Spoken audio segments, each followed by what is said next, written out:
I have a problem. Well, actually, I have multiple problems. But I have one problem that I actually care about, and that's that this is only 80 sorters. And I need more than that. This is not all the items that I have. This is just most of the items I have. So I want to double this, and I want to make a whole nother set of sorters on this side.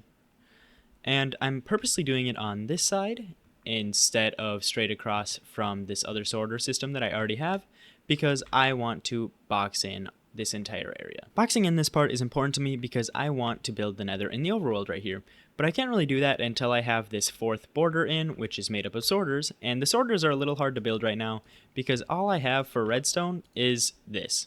I don't have anything more than this. I have 2 repeaters, 2 comparators, 13 redstone, and 3 redstone torches.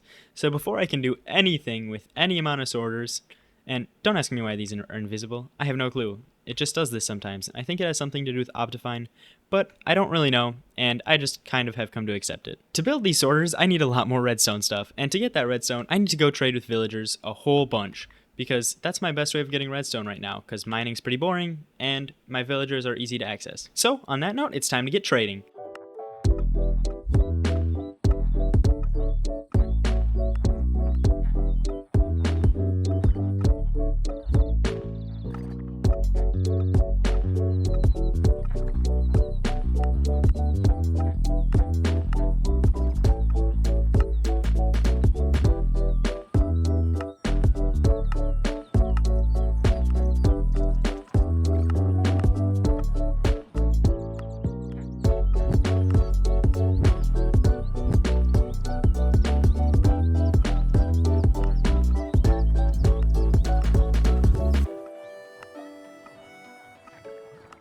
I just love villagers. They're so amazing, and you can get all the stuff you need from them, which kind of brings up the new update they're coming out with. And it's not really an update yet, it's more of a beta test, and this beta test is testing all kinds of new trades with villagers and reworking the entire villager system, which is kind of scary to me because I like how villagers work right now because they can get you anything you need, but it's not exactly easy to work with them. So I think that they're pretty balanced, but Mojang doesn't see it that way, and they're probably going to make changes soon, which I'm a little worried about because all of my friends here are going to be different. And I don't like that. Change is bad. Anybody that tells you change is good is wrong. But back to the sorter build. I have all the redstone stuff I need for sure, but I'm not sure about the hoppers, chests, and barrels. They're a little bit iffy on how many I need because math is a little hard, and I'm not going to worry about that. If I need more, I'll just go cut down more trees. With all these resources, it's time to go up to the base and start building.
Boom, all the sorters are now done, and I do have to put in the water streams, but the water streams are going to get a little funky for this one, so I'm going to save those for later because I don't want it to go from way over there to way over down there, and I'm actually going to have the water come up again right here from this side, so it's going to go all the way down and under and back up over here.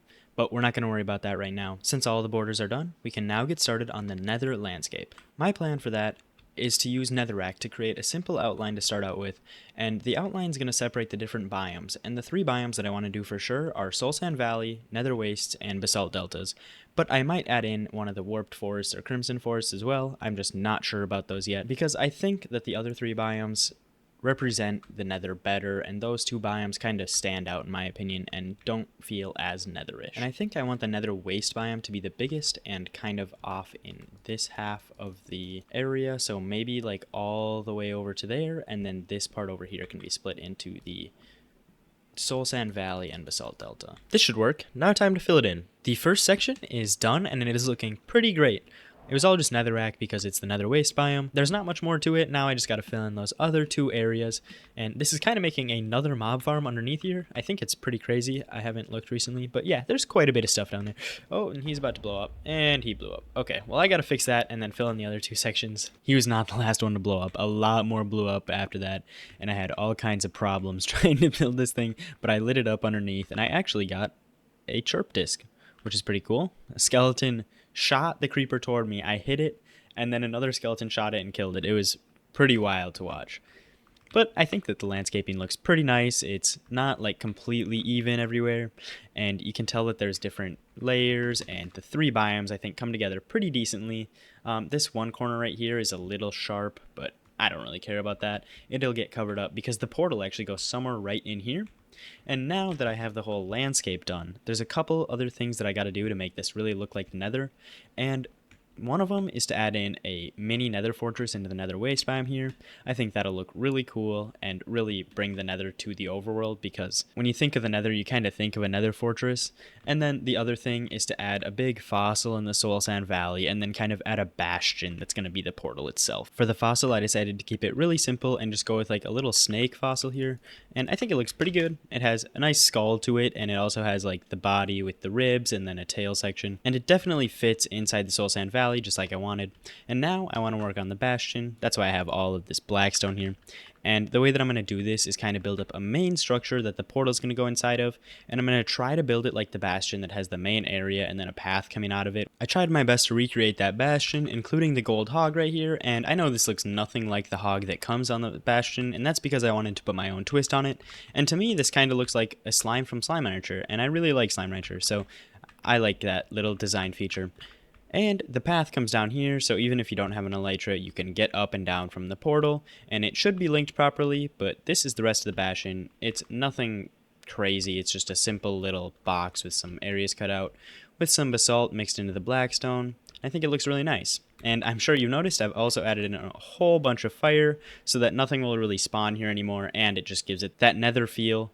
I also added in the lava in the basalt delta just so that's also lit up and looks like a real basalt delta. Now that the bastion's done and all the lava and fire is in place, it's time to work on the third mini structure, which is the nether fortress. And the nether fortress is going to be really simple and small, nothing crazy, but right now I have no nether bricks because I used them all on the wither skeleton farm in the last episode, so I gotta go get a whole bunch of that. There's two ways I could have gone about getting that nether brick, but I decided to just smelt up a whole bunch of netherrack down here and turn it all into nether brick. And I actually used all of the netherrack I had, but it was just enough. I have 4 nether bricks left, and I made the whole thing that I wanted. And like I said, it's nothing much. It's just a little bit of a design feature on top of the nether waste biome.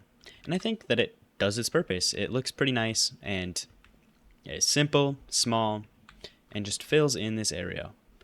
Right now, this looks pretty trippy because it's raining, and the rain's just like hitting the ground. It's not actually showing rain effects, which is something you can do in Optifine. There's also a thunderstorm going on, so this is pretty wild to see. None of the lightning, but all of the flashes. And now I'm going to try to sleep here, and I really need to move my bed because this area is just awfully dangerous. Okay, now that that's all cleared up, I decided to put my bed right up here because it's accessible even just in regular spawn once you spawn in, and then you can easily get to the nether or you can go over to the main base, and it's just really easy to get to fly in and land. So I like this new bed location. It looks kind of funny on top of the gold blocks. Now that is the whole nether build done, and I think it's looking really cool with the 3 different design features from different parts of the nether, along with the 3 different biomes that make up the main parts of the nether. And I'm actually pretty happy that I didn't do the crimson or warped forests because I just don't think it would really fit in. It'd look too crammed, and this just really allows these 3 biomes to flourish and look really nice without taking away from each other. Now, this is going to be the end of the video. I really hope you enjoyed, and if you did, remember to like and subscribe, and I will see you next time.